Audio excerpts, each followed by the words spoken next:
आज के बाद मैं कोई वीडियो नहीं बनाऊंगी। Sorry guys.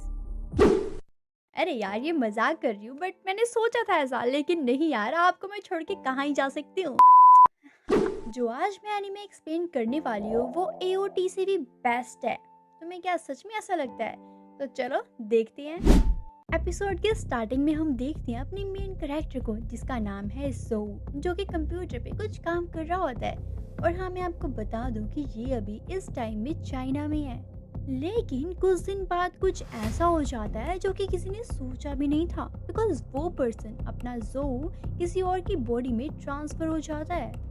ज़ोऊ जिस पर्सन की बॉडी में ट्रांसफ़र हुआ था ना, वो तो किसी और वर्ल्ड में ले जाता है उसको। और वो वर्ल्ड होता है सिर्फ और सिर्फ मैजिक की दुनिया, जहाँ पे हर एक पर्सन को मैजिक आता है। वो दुनिया पूरी मैजिक से भरी हुई है। यहाँ के जो पर्सन है ना, जिनके पास पावर्स है, सुपर पावर्स, मैजिकल पावर्स, उन्हें कहा जाता है, मतलब उन पर्सन को कहा जाता है बियॉन्डर्स। लेकिन अब तुम सोचोगे कि यार, इनको ये मैजिक पावर मिलती कहाँ से है? तो यहाँ पे इनको मैजिक पावर पाने के लिए एक ऐसी चीज़ है जो कि इनको पीनी पड़ती है। और जैसे वो उस ड्रिंक को पीते हैं ना, उसके बाद उनके लिए 22 रास्ते खुल जाते हैं। हम उन्हें कहेंगे पाथवे, ठीक है, जहाँ पे वो अपनी मर्जी के अनुसार कहीं भी जा सकते हैं, ठीक है। उसके बाद उन्हें उसी जगह की सुपर पावर मिल जाएगी। और हाँ, एक बात तो बताने में भूल ही गई, यहाँ पे ना लेवल 9 तक होते हैं, ठीक है। और यहाँ पे सीक्वेंस वाइज चलना पड़ता है, बट हम ऑपोजिट चलेंगे, लाइक 9, 8, 7, 6 ऐसे चलेंगे। और जो 9 से लेके 1 तक लेवल तक पहुँच गया ना भाई, वो तो सुपर पावर, मतलब गॉड लेवल पे चला जाता है, ऐसा समझ लो तुम। बिकॉज 9 लेवल बहुत लोवेस्ट लेवल हो गया। उसके बाद 8 पे, फिर 7 पे, फिर 6 पे, ऐसे करते करते जब लेवल 1 पे आ जाता है ना वो पर्सन, तो वो गॉड लेवल होता है। और फिर उसको हराना तो नामुमकिन ही है, तुम समझ सकते हो। तो आई होप आपको ये सब चीज़ें समझ आ ही गई होंगी। तो अब रियल स्टोरी को स्टार्ट करते हैं, तो चलो। लेकिन उससे पहले वीडियो को लाइक कर लेना एंड चैनल को सब्सक्राइब है। कहानी की शुरुआत होती है 28 जुलाई 1349 में। यहाँ पे हम देखते हैं अपने ज़ोऊ को, जो कि आसमान से गिर रहा होता है और वो एक दूसरी पर्सन की बॉडी में ट्रांसफर हो जाता है, जैसे कि आपको मैंने स्टार्टिंग में बताया था। और यहाँ पे वो जिस पर्सन की बॉडी में ट्रांसफर हुआ है, उसका नाम है क्लाइंट मोरेटी। तभी ज़ोऊ देखता है कि यार मैं कहाँ पे आ चुका हूँ, और ये कौन है? मतलब उसको कुछ भी समझ नहीं आ रहा होता। लेकिन तभी वो अपने सिर पे हाथ लगाता है, तो यहाँ पे उसके सिर पे होल हो चुका होता है और सामने पड़ी होती है रिवॉल्वर। मतलब वो समझ चुका होता है, जिसकी बॉडी में मैं आ चुका हूँ, ट्रांसफर हो चुका हूँ, उसने अपने आप को अभी अभी गोली मारी है। इसी के बाद मैं इसकी बॉडी में आ चुका हूँ। दूसरी तरफ हम देखते हैं यहाँ पे 2 और बॉडीज को, जो कि पूरी डेड हो चुकी होती है। तभी ज़ोऊ को थोड़ी देर बाद पता लगता है कि उनके नाम होते हैं वेंज और नाया। इसी के साथ अपने ज़ोऊ को ये भी पता चलता है कि ये दोनों उसके फ्रेंड से, लाइक ज़ोऊ जिसकी बॉडी में आई है ना, उसके फ्रेंड से। चलो खैर, आगे देखते हैं। उसके बाद यहाँ पे ज़ोऊ देखता है कि कुछ ही देर बाद यहाँ पे सुबह हो जाती है और वो यहाँ पे टाइम की काफ़ी सारी चीज़ों को समझ चुका होता है, बिकॉज यार अब वो उसी की बॉडी में रहने वाला है। तो यहाँ पे वो काफ़ी कुछ देखता है, उसके बारे में काफ़ी कुछ जानता है, जैसे कि यहाँ पे उसके पेरेंट्स मर चुके हैं। फिलहाल वो अपनी सिस्टर के साथ रहता है और वो एक छोटे से शहर में भी रहता है। और इसी के साथ साथ यहाँ पे ज़ोऊ को क्लाइंट की एक डायरी भी मिलती है, जिसमें बहुत कुछ लिखा होता है, बिकॉज वो अपने डेली रूटीन के बारे में सब कुछ लिखता था उसमें तो ये भी लिखा होता है कि वो 29 मई को वेल्च से मिला था, क्योंकि यहाँ पे वेल्च उसे मिलने आया था और उसने बताया था कि मेरे पास एक बुक है जो कि बहुत ज्यादा अच्छी है, बिकॉज उस बुक को जिसने लिखा है ना, वो तो एंटीगोनस फैमिली से थे। लेकिन जब ज़ोऊ ये पढ़ते पढ़ते आगे देखता है, लास्ट पेज तक पहुँच जाता है, तो वहाँ पे लिखा था कि सब मारे जाएंगे, इवन मैं भी मारा जाऊंगा। लेकिन ज़ोऊ जैसे ही पढ़ता है, वो तो काफी ज्यादा डर जाता है कि ऐसे कैसे हो सकता है, मतलब ये इसने लिखा क्यों लिखा, मतलब काफी सारे क्वेश्चंस तो आते ही हैं, है ना, कि आखिरकार क्लाइंट ने ऐसा क्यों लिखा। लेकिन वो आगे कुछ और सोच पाता, तभी यहाँ पे क्लाइंट की सिस्टर आ जाती है। यहाँ पे उसकी सिस्टर का नाम है मेलिसा। तभी यहाँ पे ज़ोऊ यहाँ पे खून के धब्बे और जो भी निशान थे ना वो सारे छुपा देता है ताकि उसकी सिस्टर को पता न लग जाए। हालांकि उसकी सिस्टर उससे कुछ पूछती नहीं है, वो तो ब्रश करते करते आगे चली जाती है। लेकिन यहाँ पे ज़ो की माइंड में आता है कहीं कहीं इसको कुछ पता न लग जाए, मैं क्या करूँ, मतलब पैनिक होने लग जाता है वो। लेकिन फिर वो काम हो जाता है और सोचता है यार आखिरकार मैं यहाँ पे आ कैसे गया, मैं तो अपने कंप्यूटर पे कुछ काम कर रहा था ना। वो मुझे याद आया, मैंने एक बुक को ट्राई किया था ना, मुझे लगता है उसकी वजह से ये सब कुछ हुआ है।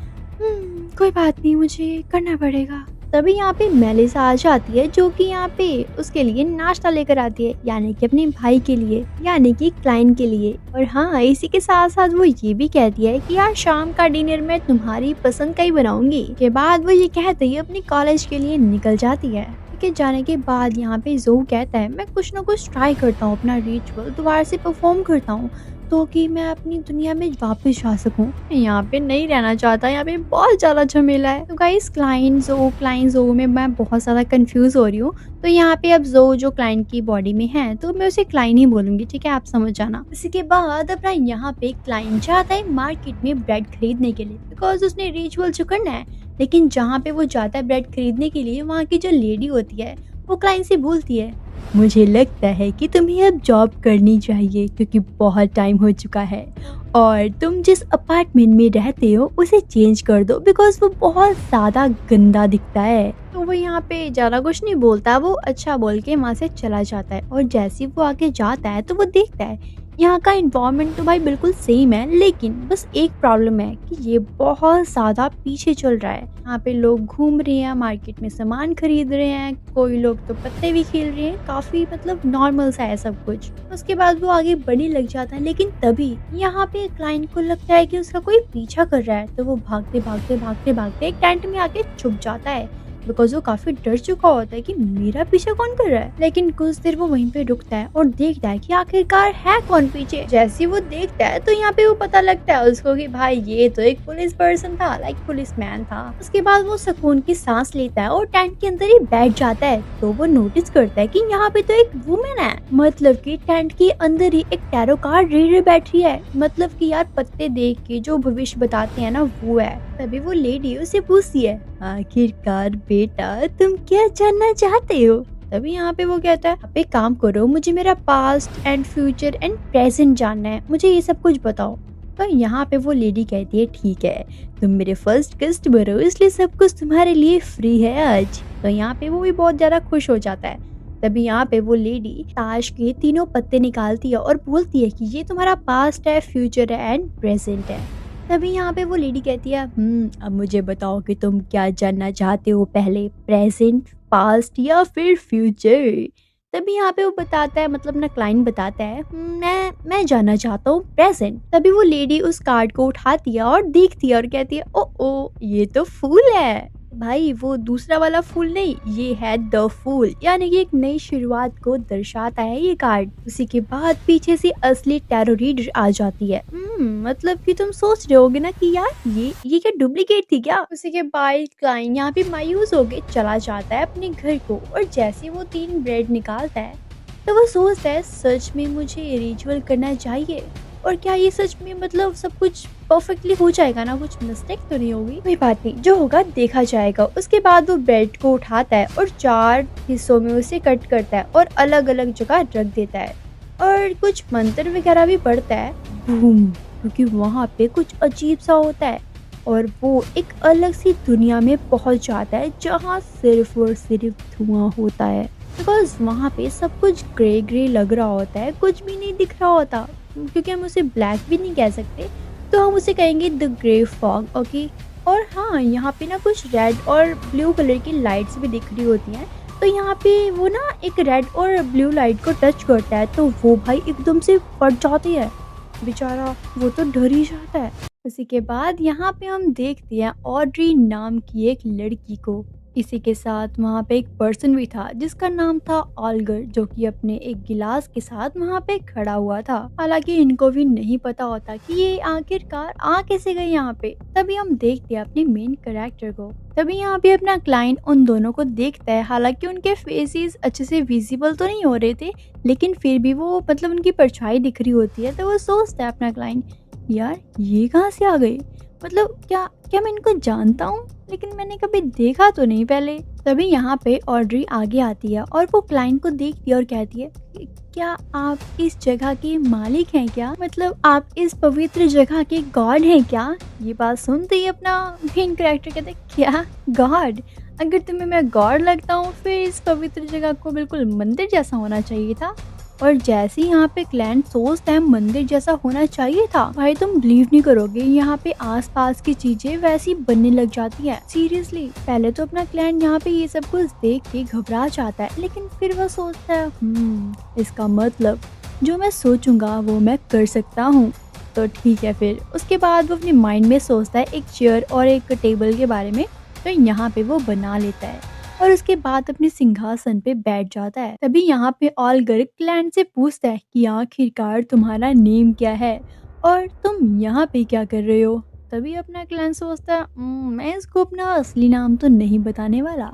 तो यहाँ पे अपना क्लाइंट उन सभी को बताता है कि मेरा नाम है द फूल। ये बात सुनते ही ऑर्डिनरी बोलती है उन्हें, मतलब क्लाइंट को बोलती है, मिस्टर फूल को बोलती है, मिस्टर फूल क्या क्या हम घर जा सकते हैं? तभी क्लाइंट बोलता है, हाँ हाँ क्यों नहीं, मैं तुम्हें तुम्हारे घर पे छोड़ दूंगा। इसी के साथ साथ ऑर्डिनरी यहाँ पे क्लाइंट से ये भी पूछती है, मैं बियॉन्डर कैसे बन सकती हूँ? क्या आप मुझे गाइड कर सकते हो क्या? बिकॉज गाइज वो यहाँ पे इन सभी चीजों को देख के, यहाँ का माहौल देख के बहुत ज्यादा एक्साइटेड थी।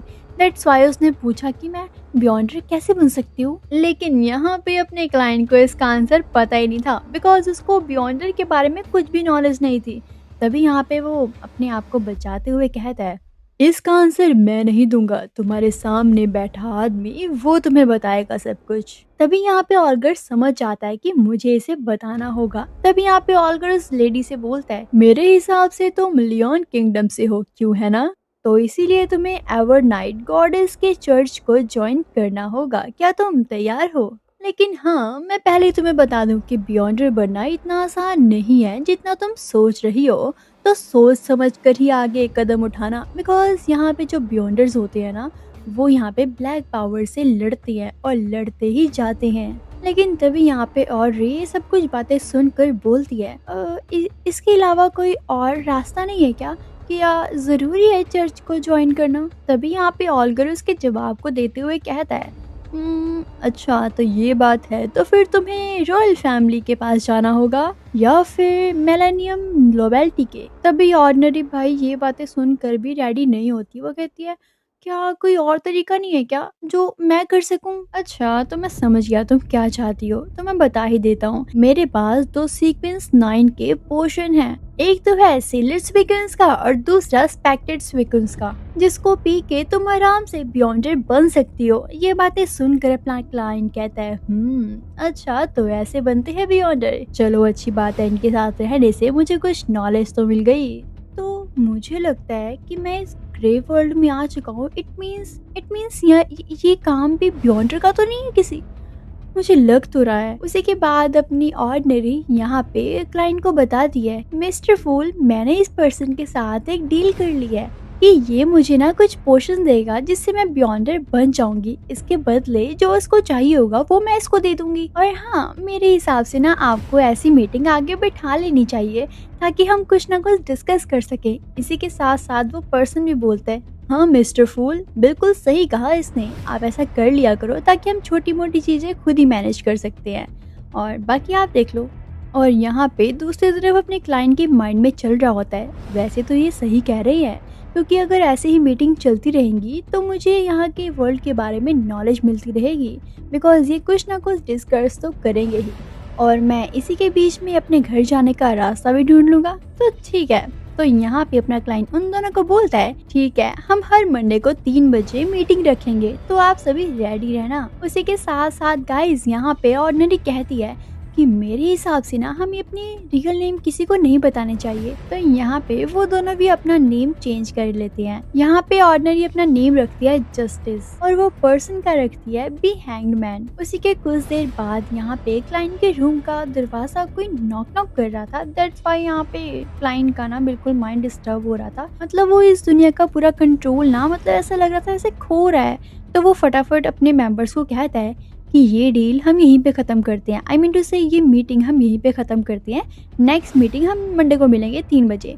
चलो ठीक है फिर। उसके बाद वो मीटिंग बंद करता है और वो अपने रूम में देखता है अपने आप को। और जब वो ध्यान से देखता है कि आखिरकार है कौन यहाँ पे, तो वो देखता है एक पुलिस को। भाई वो तो यहाँ पे फटाफट वो उस गन को छुपा देता है। क्लाइंट देखता है कि भाई ये तो वही पुलिस वाला है जो कि मार्केट में मेरा पीछा कर रहा था। ये यहाँ पे क्या करने आया? कहीं इसको मेरे बारे में कुछ पता तो नहीं लग गया?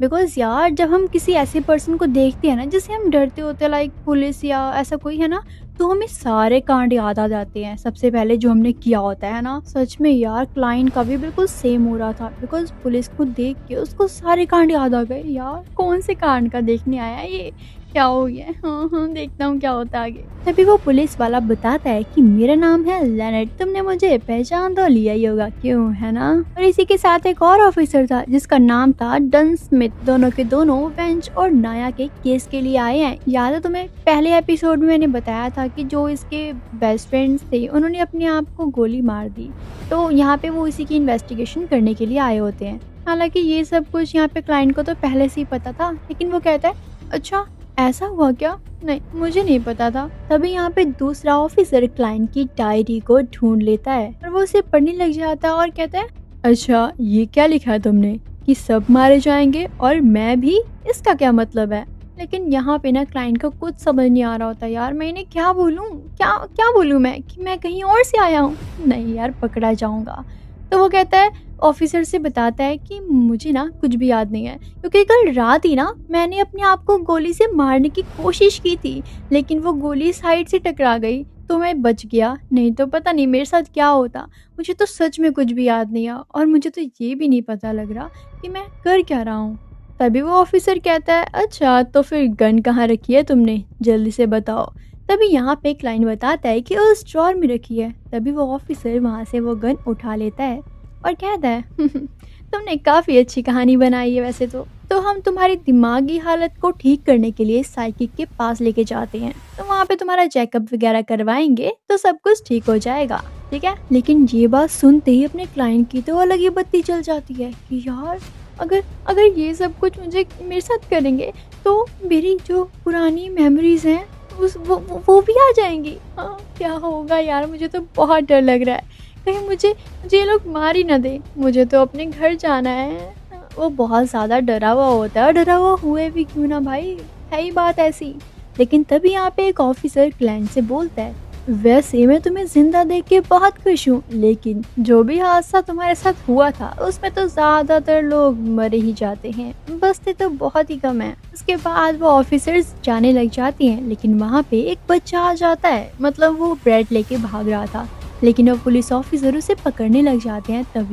तभी ये मौका देख के अपना क्लाइंट यहाँ से भाग जाता है। भागते भागते वो काफ़ी दूर पहुँच जाता है, इवन ऊपर से कोई पानी भी फेंकता है उसके ऊपर, लेकिन वो पता नहीं कैसे वो ऊपर ही रह जाता है, नीचे गिरता ही नहीं है। इसी के साथ साथ जो भी मतलब घर थे और काफ़ी सारी चीज़ें थी, ठीक है, वो सभी की सभी हवा में उड़ने लग जाती हैं। तभी यहाँ पे अपना क्लाइंट समझ जाता है कि ये सब कुछ ज़रूर से कोई बियॉन्डर ही कर रहा है, क्योंकि उसके अलावा और कौन ही करेगा। इसलिए वो भागते एक घोड़ा गाड़ी में बैठ जाता है और उसे बोलता है कि मुझे तुम ना वो क्या कहते हैं, नदी के किनारे लेके चलो। उसी के काफ़ी दूर पहुंच जाने के बाद यहाँ पे क्लाइंट अपने वो जो ड्राइवर था जो घोड़ा चला रहा था उसे कहता है कि रुक जाओ, बस यहीं पे मुझे छोड़ दो। लेकिन वो तो रुकता ही नहीं है भाई, वो बिल्कुल नहीं रुकता, वो तो और भागता जाता है। तभी यहाँ पे क्लाइंट समझ जाता है कि ये तो कोई और ही लग रहा है मुझे। और पता है गाइस वो कौन था? वो तो वही ऑफिसर था। ये देख के अपना क्लाइंट तो काफी ज्यादा डर जाता है और ये डर में ही उसकी आंखें खुल जाती हैं। मतलब कि वो अपने रूम में था, तो उसे लगता है कि मुझे लगता है कि ये सब सपना था। लेकिन तभी यह दरवाजे से आवाज आती है, नॉक नॉक, और वहाँ पे होता है डन स्मिथ, यानी कि वही ऑफिसर। और यहाँ पे क्लाइंट से बोलता है तुमने मुझे लगता है पहचाना नहीं, मैं हूँ बियॉन्डर और हमारी पावर तो रात में कई ज़्यादा बढ़ जाती है, जितना तुमने सोचा है ना उससे तो कई ज़्यादा। और तभी यहाँ पे एक गर्ल आ जाती है जो कि यहाँ पे क्लाइंट का ना मुंह पकड़ लेती है। मतलब उसको ना उसकी मेमोरीज को जानना चाहती थी कि उस दिन उस रात क्या हुआ था।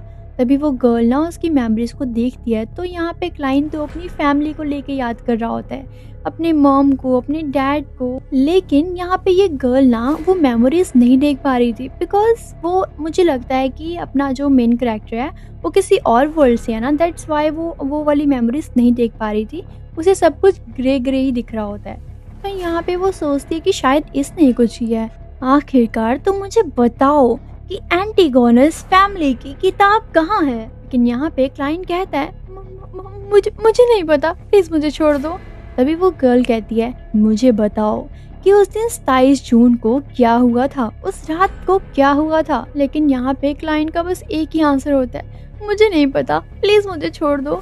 लेकिन तभी वो वुमेन कहती है, वो लेडी कहती है आखिरकार तुम्हारे वो 2 बेस्ट फ्रेंड वो कैसे मारे गए। तभी यहाँ पे अपना क्लाइंट एक गन लेता है और अपने आप को मारने की कोशिश करता है। लाइक उसको बताता है कि मैंने ऐसे अपने आप को गोली मारने का ट्राई किया था, लेकिन मैं बच गया, मैंने सच में कुछ नहीं किया और मुझे नहीं पता कि उस दिन क्या हुआ था एग्जैक्ट। तभी यहाँ पे वो वुमेन समझ जाती है, वो लेडी समझ जाती है कि ये सब कुछ सच बोल रहा है, और वो यहाँ पे ऑफिसर को भी बताती है कि ये बिल्कुल सच बोल रहा है, इसकी मेमोरीज में कुछ ज्यादा खास मुझे मिला नहीं। लेकिन तभी वो ऑफिसर बोलता है यहाँ पे क्लाइंट को मुझे वो बुक नहीं मिली है, और जब तक वो बुक नहीं मिलेगी तुम खतरे में हो। तो मैं तुम्हें एक एडवाइस देना चाहूंगा कि तुम हमारे साथ रहो, हमारी टीम में आ जाओ, हम तुम्हें बियॉन्डर बना देंगे। उसी के बाद हम देखते हैं यहाँ पे क्लाइंट के हाथ में एक कार्ड होता है जो कि डन स्मिथ ने दिया था उसे, उसमें सारा एड्रेस लिखा होता है। लेकिन वो कार्ड तो होता है हाउंड पब का। अब इसको एक आइडिया आता है क्यों ना मैं नाइट हग्स को ज्वाइन कर लूँ,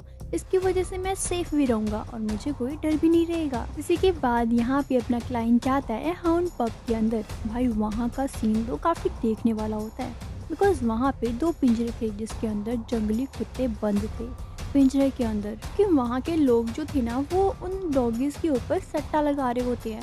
तभी यहाँ पे अपना क्लाइंट मिलता है एक राइट नाम के पर्सन से और उसे बताता है कि मुझे डन स्मिथ ने भेजा है तुम्हारे पास। ये बात सुनते ही वो पर्सन यहाँ पे क्लाइंट को एलिवेटर में भेज देता है, जिसकी वजह से यहाँ पे क्लाइंट पहुंच जाता है नाइट हॉक के ऑफिस के अंदर। तभी यहाँ पे क्लाइंट नोटिस करता है कि वहाँ पे फर्स्ट रो में फर्स्ट साइड पे एक लेडी बैठी होती है। क्लाइंट उसे देख रहा होता है, तभी उसको पता लगता है कि इसका नाम तो रोजन है और ये तो पहले क्लर्क हुआ करती थी। तभी वो लेडी यहाँ पे क्लाइंट को देखती है और कहती है तुम्हें यहाँ पे किसने भेजा है। तभी यहाँ पे क्लाइंट बताता है कि मुझे डन स्मिथ ने भेजा है। तभी रोजेन समझ जाती है कि ये यहाँ पे क्यों आया है। तभी वो कहती है ठीक है अब तुम मेरे साथ चलोगे। तभी यहाँ पे क्लाइंट उसके पीछे पीछे चलने लग जाता है। जैसे वो चलते हैं तो साथ साथ में यहाँ पे वो काफी सारे बियॉन्डर्स को भी देखता है, जैसे कि लैनर्ड, रॉयल, फ्राइड और कैनली। तभी वो चलते चलते वहाँ पे पहुँच जाते हैं जहाँ पे उन्हें जाना था। तभी यहाँ पे रोजेन क्लाइंट को कहती है यहाँ से तुम राइट मुड़ जाना, उसके बाद यहाँ पे तुम्हें मिल जाएगा डन का ऑफिस। तो तुम समझ गए ना।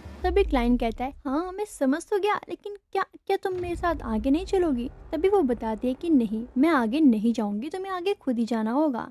तभी यहाँ पे क्लाइंट कहता है हाँ ठीक है मैं जाता हूँ अभी। उसके बाद यहाँ पे क्लाइंट जैसे ही आगे जाता है तो वहाँ पे एक बहुत बड़ा सा गेट होता है। तो पता है उस गेट का नाम क्या होता है? उस गेट का नाम होता है चैनी गेट। और जैसे यहाँ पे क्लाइंट एंटर होता है तो उसी के राइट साइड बैठा होता है यहाँ पे डन स्मिथ। उसी के बाद यहाँ पे क्लाइंट जाता है डन के पास और वो यहाँ पे उसे एक पेपर देते हैं और कहते हैं कि तुम इस पे साइन कर दो। लेकिन उस पेपर पे लिखा हुआ था ऑपरेशन डिपार्टमेंट, आवा कंट्री पुलिस। तभी यहाँ पे अपना क्लाइंट कहता है ओह मुझे तो लगा था आप ब्लैक थॉर्न कंपनी के लिए काम करते हैं। तभी यहाँ पे डन स्मिथ बोलता है नहीं तुम तो गलत सोच रहे हो, वैसे वो तो एक डुप्लीकेट नेम है, रियलिटी में हम तो काम करते हैं church of the Evernight goddess. और हाँ जब भी कोई सुपर क्राइम होता है ना, लाइक बहुत ज्यादा डेंजरस वाला, तो उसको सॉल्व करने के लिए हम लोग ही जाते हैं, हमें तो नाइट हॉक भी कहा जाता है। तभी क्लाइंट कहता है तो ठीक है, इसके बाद से तो मैं भी अब तुम्हारी टीम का ही हूँ, इसका मतलब अब से मैं आपको कैप्टन बोल सकता हूँ, क्यों है ना। तभी यहाँ पे डन स्मिथ उसे कहती है जितना इजी तुम समझ रहे हो ना बियॉन्डर बनना, उतना इजी नहीं है, तुम्हें बहुत ही ज्यादा केयरफुल रहना पड़ेगा, तुम पैनिक मत करो। तो चलो मैं तुम्हें एक रूम में लेके जाता हूँ जहाँ पे बहुत कुछ है। तो यहाँ पे डन स्मिथ क्लाइंट को एक रूम में लेकर आते हैं जहाँ पे काफी सारे मेंबर्स के नेम लिखे हुए थे, क्योंकि पहले उनकी टीम में ही शामिल हुआ करते थे, लेकिन अब वो नहीं रहे। तभी क्लाइंट कहता है अच्छा। तभी यहाँ पे डन स्मिथ क्लाइंट से कहता है तुम्हें मिथ ऑफ क्रिएशन के बारे में कितनी नॉलेज है। तभी क्लाइंट बोलता है कि सबसे पहले इस दुनिया में ईश्वर ने जन्म लिया, उसके बाद उन्होंने एक रोशनी की किरण पैदा की, धीरे धीरे करके उन्होंने पूरी दुनिया को बनाया और उनकी एक आँख जो कि है सूरज और दूसरी जिसका नाम है क्रिम्सन मून, और ये जो धरती और तारे भी है ना, वो सभी के सभी उनकी पूरी बॉडी से बने। तो बस यही सब कुछ मुझे पता है। तभी यहाँ पे डन स्मिथ कहते हैं अच्छा ये तो सबको पता होता है, बच्चे बच्चे को भी पता होता है, कुछ खास पता है क्या? तो चलो मैं ही बताता हूँ कुछ। वैसे तो मैं बता दूं कि यहाँ पे जितनी भी चीज़ें हैं, मतलब इंसानी दुनिया में जितनी भी चीज़ें बनाई हैं, उन्होंने खुद की मेहनत से ही बनाई है, अपने दिमाग से बनाई है। काफ़ी सारे ऐसे पोर्शंस हैं जिन्हें पीने से हमें पाथवे की पावर्स मिलती है और भी बहुत कुछ। तभी क्लाइंट के माइंड में एकदम से आ जाता है कि यार वो ग्रीन फॉग वाला पर्सन, उसने भी मुझे बताया था इन पाथवेज के बारे में कि ये 22 पाथ होते हैं। अभी यहाँ पे डन स्मिथ बताता है कि हमारे पास कम से कम 4 पाथवेज रखे हुए हैं। गाइस मैंने आपको पिछले एपिसोड में भी बताया था ना कि ये जो पाथवेज होते हैं ना, इनका जो सीक्वेंस होता है वो 9 to 1 होता है। लाइक पहले लोएस्ट 9, फिर 8, फिर 7, फिर 6, ऐसे करते करते जो फर्स्ट लेवल पे आ जाता है ना, उसको मिलती है गॉड लेवल की पावर। ठीक है, तो अब समझ आ गया होगा आपको। अगर नहीं समझ आया तो आप मेरी पहले वाली वीडियो देख सकते हो। खैर उसी के बाद यहाँ पे डन स्मिथ यहाँ पे उसे बताता है कि हमारे पास टोटल 4 पाथवेज हैं।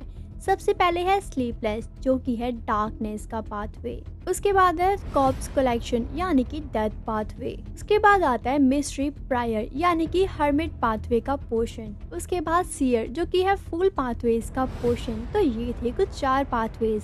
हालांकि होते तो पूरे 22 हैं, लेकिन ये थे 4। इसी के साथ अगर तुम स्टार्टिंग वाले पाथवेज अगर चूज करते हो तो तुम्हें मिलेगी फाइटिंग वाली एनर्जी, उसकी तरह ही सब कुछ मिलेगा, क्योंकि जो बाकी के 2 हैं उनमें कोई भी लड़ाई वाली पावर्स नहीं है। और जो लास्ट में सीयर वाली ऑप्शन है यानी कि वो पाथवे है, उसकी सिर्फ और सिर्फ एक ही पाथवे पड़ा हमारे पास। मुझे तो लग रहा है कि तुम बहुत ही ज्यादा कंफ्यूज हो रहे हो, तो चलो ठीक है, मैं तुम्हें ओल्ड नील के पास भेजता हूँ, वो तुम्हारी थोड़ी सी हेल्प कर देंगे कि तुम्हें क्या चूज करना चाहिए।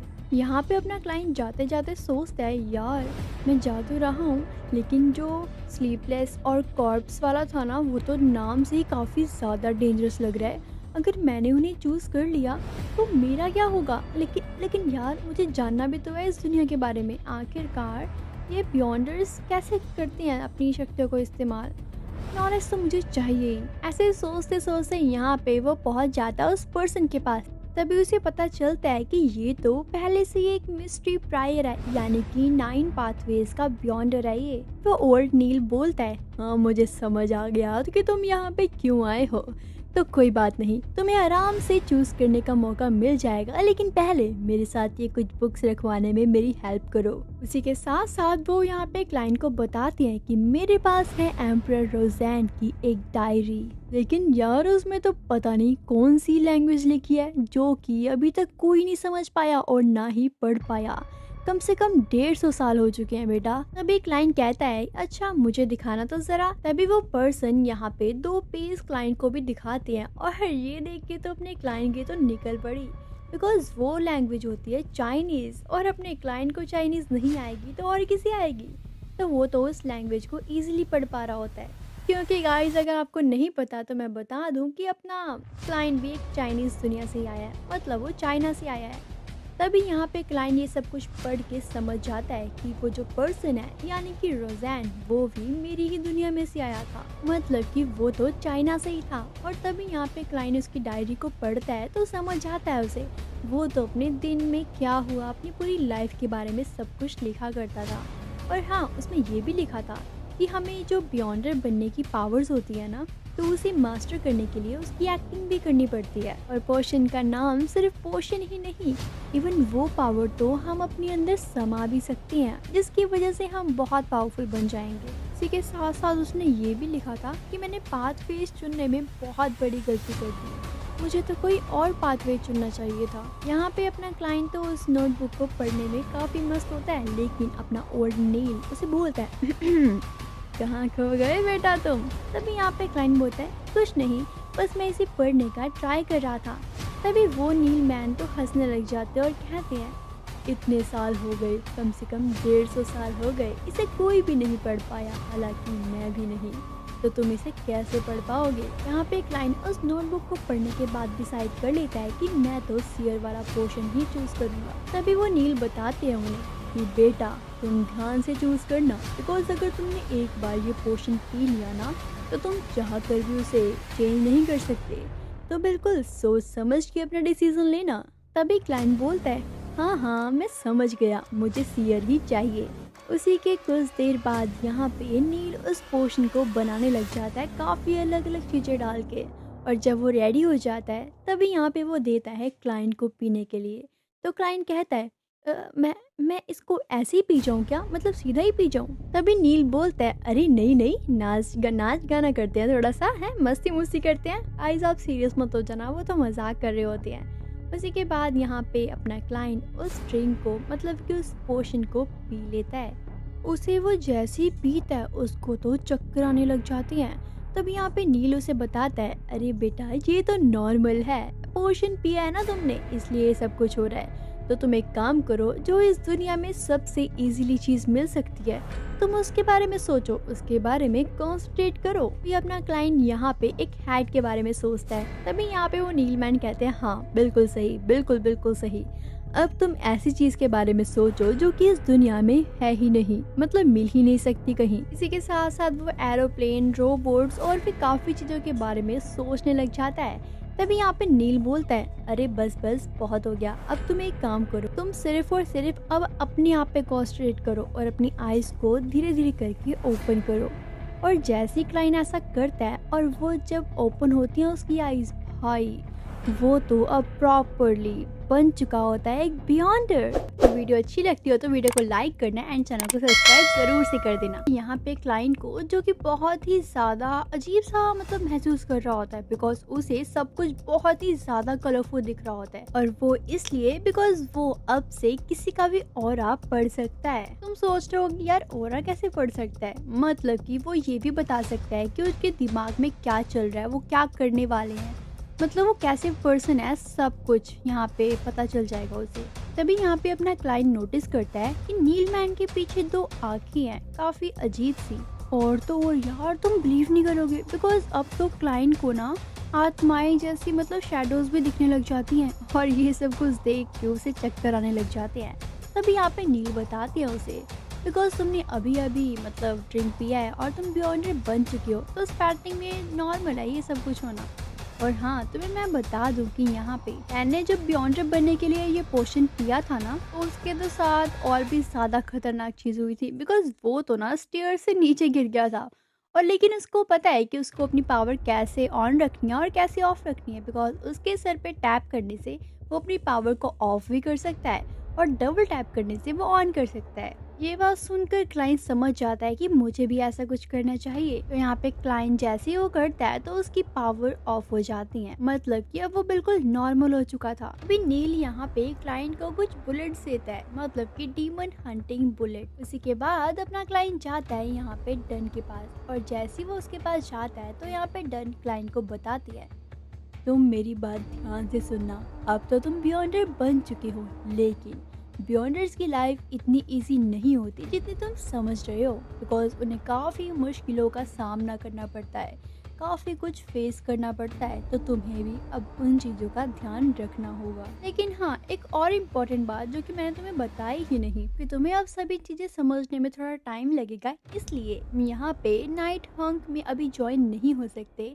इसीलिए तुम अभी यहाँ पे एक क्लर्क की तरह काम करोगे और तुम्हें उसी के हिसाब से सैलरी भी मिल जाएगी। लेकिन यहाँ पे डन तो क्लाइंट को एडवांस सैलरी दे देता है। हालांकि आप सभी को पता है, मैंने आपको पहले वाली वीडियोस में बताया हुआ है कि यहाँ पे क्लाइंट की पूरी फैमिली के बारे में, लाइक वो कैसे रहता है, कौन कौन है उसकी फैमिली में, ज़्यादा कुछ तो नहीं बताया, लेकिन इतना पता है कि उसके मॉम डैड इस दुनिया में अब नहीं रहे। लेकिन यहाँ पे अपना क्लाइंट अपनी सिस्टर के साथ रहता है जो कि एक स्टूडेंट है, और उसके घर में कमाने वाला तो और कोई नहीं है सिवाय इसके बड़े भाई के। क्लाइंट के बड़े भाई का नाम है बांचुन, और वो भी हफ्ते में सिर्फ और सिर्फ 5-6 पाउंड ही कमाता है।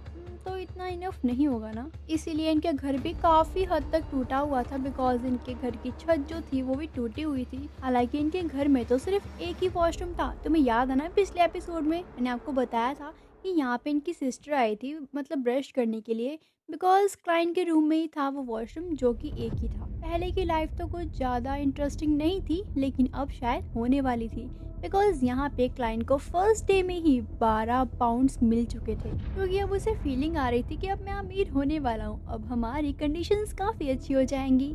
तभी यहाँ पे डैन यहाँ पे क्लाइंट को एक टास्क देता है। वो कहता है सबसे पहले तुम्हें एक छड़ी खरीदनी होगी और वो छड़ी लेके तुम्हें वेल्च के घर के आसपास चक्कर लगाने होंगे। यहाँ पे डैन ने उसे इसलिए ये सब कुछ बोला होता है ताकि उसे कोई क्लू मिल जाए। अरे हाँ भाई, मुझे पता है कि तुम सोच रहे होगे आखिरकार कौन सा क्लू। भाई एंटीगोनिस फैमिली की जो किताब है ना, वो अभी तक नहीं मिली है, तो उसका क्लू। तो यहाँ पे क्लाइंट तो अपना काम कर रहा होता है आराम से, लेकिन उसके सामने एक घोड़ा बैलगाड़ी आती है, मतलब कि उसके पास आके रुक जाती है, जिसके अंदर होता है लेनर्ड। तभी यहाँ पे लेनर्ड क्लाइंट को अपने साथ ही एक मिशन पे ले जाता है। तभी यहाँ पे क्लाइंट उससे पूछता है भाई कहाँ लेके जा रहा है तू, कौन से मिशन पे। तभी लेनर्ड उसे बताता है कि आज सुबह ही एक बच्चे को किडनैप कर लिया गया है, तो इसीलिए मुझे तुम्हारी जरूरत भी थी, इसीलिए मैं तुम्हें भी अपने साथ ले आया। तभी यहाँ पे क्लाइंट कहता है अच्छा, लेकिन हम तो सुपर डेंजरस जो होते हैं केस उनको सॉल्व करते हैं ना, तो फिर ऐसा क्यों। तभी यहाँ पे लेनर्ड उसे बताता है कि हम तो बस दिखावा करते हैं सिक्योरिटी होने का। तभी यहाँ पे वो उसे ये भी बताता है कि कुछ टाइम पहले तुमने उसकी बिल्ली ढूंढ के दी थी ना, और वैसे भी तुम तो वहाँ के रेगुलर कस्टमर हो ना, तो इसलिए मैं तुम्हें लेके जा रहा हूँ। और वैसे भी अब तो तुम बियॉन्डर बन चुके हो, जहाँ पे हम जा रहे हैं वहाँ पे तो तुम्हारी सीयर वाली पावर भी काफी हमारी हेल्प कर सकती है। इसी के बाद यहाँ पे क्लाइंट को उस बच्चे के कपड़े दिए जाते हैं ताकि वो उसकी लोकेशन पता कर सके कि आखिरकार वो इस टाइम पर कहाँ पे है। तभी यहाँ पे क्लाइंट अपनी वो एक छड़ी सी उस कपड़े के ऊपर रखता है और चेक करने लग जाता है आखिरकार वो बच्चा गया तो गया कहाँ। अब तुम सोचोगे आखिरकार वो कौन सी टेक्निक यूज कर रहा है। यहाँ पे अपना क्लाइंट डाउजिंग रॉड नाम की टेक्निक को यूज कर रहा होता है सब कुछ देखने के लिए। तभी यहाँ पे क्लाइंट को पता लग जाता है कि आखिरकार वो बच्चा गया तो गया कहाँ। तो ये दोनों के दोनों वहाँ पे पहुँच जाते हैं उस घर के बाहर, लेकिन यहाँ पे अपना क्लाइंट तो घर के बाहर से ही सब कुछ स्कैन कर लेता है, बिकॉज उसके पास है ही ऐसी पावर, क्योंकि वो घर के बाहर से भी भाई देख पा रहा होता है कि अंदर 2 किडनैपर्स बैठे हुए हैं। उसी के साथ साथ कोने में वो बच्चा भी बैठा हुआ होता है। तभी यहाँ पे लेनर्ड ये सब कुछ देख के उसे कहता है, मतलब क्लाइंट को कहता है वैसे तुम तो बड़े कमाल के हो, जितना मैंने सोचा था उससे तो कहीं ज्यादा। फाइनली अब लेनर्ड और वो दोनों के दोनों उसके अंदर चले जाते हैं उस घर के अंदर, और वहाँ के जो लोग थे वो तो उनके ऊपर गोलियां चलाने लग जाती हैं। लेकिन यहाँ पे लेनर्ड उन सभी की सभी गोलियों को डॉज करता है और बोलता है तुम्हारी इन गोलियों का हमारे ऊपर कोई असर नहीं होगा, तो तुम चला सकते हो। लेकिन ज्यादा देर तक ये सारा तमाशा नहीं चलता, बिकॉज लेनर्ड उनके पास जाता है और उनकी गोलियों को, उनकी बंदूकों को मोड़ के तोड़ देता है, और उसके बाद उनकी बैंड बजाता है काफी अच्छे तरीके से। सभी के सभी बेहोश हो जाते हैं कुछ देर बाद, लेकिन एकदम से कुछ होता है भाई उन लोगों को। उनकी आईज तो एकदम रेड हो जाती हैं और अजीब सी दिखने लग जाती हैं, और वो बहुत ही ज़्यादा अजीब बिहेवियर कर रहे होते हैं। तभी यहाँ पे लेनर्ड क्लाइंट को बोलता है कि तुम उस बच्चे को लेके यहाँ से जल्द चले जाओ, नहीं तो उसको कुछ ना कुछ हो जाएगा। उसी के बाद हम देखते हैं गाइस यहाँ पे वो जो 2 पर्सन्स थे ना, वो कुछ ही सेकंड्स में एक बहुत ही अजीब सा मॉन्स्टर बन जाते हैं। लेकिन हैरानी वाली बात तो ये है कि वो मॉन्स्टर लेनर्ड को टच भी नहीं कर पा रहे थे, पता नहीं क्यों। उसी के बाद यहाँ पे वो मॉन्स्टर तो फिर भागने की कोशिश करने लग जाती है। क्लाइंट उनको देखता है तो उनकी तरफ गोलियां चलाता है, लेकिन वो मॉन्स्टर भी बहुत ज्यादा तेज होते हैं, बिकॉज वो तो ऊपर से भागने लग जाते हैं। लेकिन कुछ देर बाद वो अपने आप ही नीचे गिरने लग जाते हैं। और हाँ, मैं तुम्हें बता दूं कि यहाँ पे जो अपना लेनर्ड है ना, अपना लेनर्ड सीक्वेंस 8 का बियॉन्डर है। उसके सीक्वेंस का नाम है मिडनाइट पॉइंट, मतलब कि वो किसी को भी लोरी गा के सुला सकता है हमेशा के लिए। तुम सोच रहे होगी कि मैं तुम्हें ये सब क्यों बता रही हूँ, बिकॉज गाइज यहाँ पे लेनर्ड ने ही तो वो टेक्निक यूज की थी जिसकी वजह से वो मॉन्स्टर नीचे गिर गया। या बिल्कुल सही। उसी के बाद यहाँ पे अपने क्लाइंट को ना कुछ महसूस होने लग जाता है। उसे ऐसा लगता है कि शायद वो यहाँ पे इस जगह में पहले भी आ चुका है। खैर उसके बाद ये दोनों के दोनों उस प्यारे से बच्चे को उनके पेरेंट्स को दे देते हैं और लेनर्ड यहाँ पे एक क्लाइंट से कहता है कि मुझे तुम्हारे साथ काम करके बहुत मजा आया। इसके बाद यहाँ से क्लाइंट चला जाता है, लेकिन यहाँ पे लेनर्ड किसी से बात करता है और कहता है वैसे कुछ खास नहीं था। बिल्कुल तुमने सही कहा। तुम सोच रहे हो कि आखिर का ये बात किससे कर रहा है, तो ये बात कर रहा होता है भाई अपनी शैडो से। सीरियसली। तो गाइज इसके बारे में मैं आपको आगे बताऊंगी आने वाली वीडियोस में। तभी हम देखते हैं क्लाइंट को जो कि अपने घर की तरफ जा रहा होता है और अपने मन में सोचता है कि मैं अपनी बहन को बताऊंगा कि मेरी जॉब लग गई है और मुझे काफ़ी अच्छे खासे पैसे मिले हैं, तो मज़ा आ जाएगा। वो ये सब कुछ सोच ही रहा होता है, लेकिन तभी वो नोटिस करता है भाई वो तो कहीं और ही पहुंच गया। वो तो उसी जगह में पहुंच जाता है जहाँ पे वो किडनैपर्स मिले थे उसे, लेकिन वो एक रूम के अंदर चला जाता है और वहाँ पे पड़ी हुई थी एक डायरी जिसमें लिखा हुआ था सभी मारे जाएंगे, यहाँ तक कि मैं भी। ठीक है, कुछ सेकंड्स बाद क्लाइंट के पैरों के नीचे वही कार्ड आ जाता है भाई, जो कि था द फूल वाला। लेकिन उसके बाद हम देखते हैं यहाँ पे क्लाइंट को जो कि अपनी नींद से उठ जाता है, मतलब कि वो ये सब कुछ एक सपना देख रहा था। तभी उसके माइंड में आता है भाई अब तो बिल्कुल पक्का से श्योर हो चुका हूँ मैं, एंटीगोनस वाली फैमिली की किताब वहीं पर ही है मुझे लगता है, बिकॉज मुझे ऐसा लग रहा है, तो ज़रूर से होगा, एक बार मुझे चेक करना चाहिए। उसके बाद हम देखते हैं यहाँ पे क्लाइंट के न्यू घर को उसने अपने पैसों से ले लिया है। एक बहुत बड़ा घर, बहुत ही ज़्यादा सुंदर है वो। इवन उसका भाई भी वहाँ पे आता है और उसकी सिस्टर भी। इवन मतलब तुम समझ ही गए होगे कि यहाँ पे इस घर में ये तीनों रहने वाले हैं। उसी के बाद यहाँ पे क्लाइंट खाना भी बनाता है काफ़ी टेस्टी अपने भाई बहनों की पसंद का। उसके बाद ये एंजॉय करती है और यहाँ पे ये जो बेंसन इसका बड़ा भाई है वो तो क्लाइंट के लिए कुछ तोहफे भी लेकर आया था। जैसे ही क्लाइंट उस गिफ्ट को खोलता है तो वहाँ पे उसके अंदर था एक सूट, क्योंकि यहाँ पे क्लाइंट की जॉब तो लगी चुकी है। तभी उसका भाई बोलता है कि आज के बाद तुम ये सूट पहन के जाओगे क्योंकि तुम्हारे ऊपर ये बहुत अच्छा लगेगा। तभी क्लाइंट कहता है वेट मैं इसे ना एक बार ट्राई करता हूँ। तो जैसे यहाँ पे क्लाइंट वो सूट पहनता है वो तो काफी अच्छा लग रहा होता है। यहाँ पे तो उसकी सिस्टर भी उस पे काफी कॉम्प्लीमेंट्स देती है कि काफी अच्छे लग रहे हो तुम तो। उसके बाद ये काफी एंजॉय करते हैं और हैप्पी रहते हैं। गाइस ये एपिसोड यहीं पे खत्म होता है। आने वाले एपिसोड्स के लिए मेरे चैनल को सब्सक्राइब करना, वीडियो को लाइक करना, एंड अगर आप मुझे सुपर थैंक्स भेजना चाहते हो तो ज़रूर से भेज सकते हो। एंड अगर मेंबरशिप लेनी है तो भाई सोचना क्यों है, जल्दी से ले लो ना।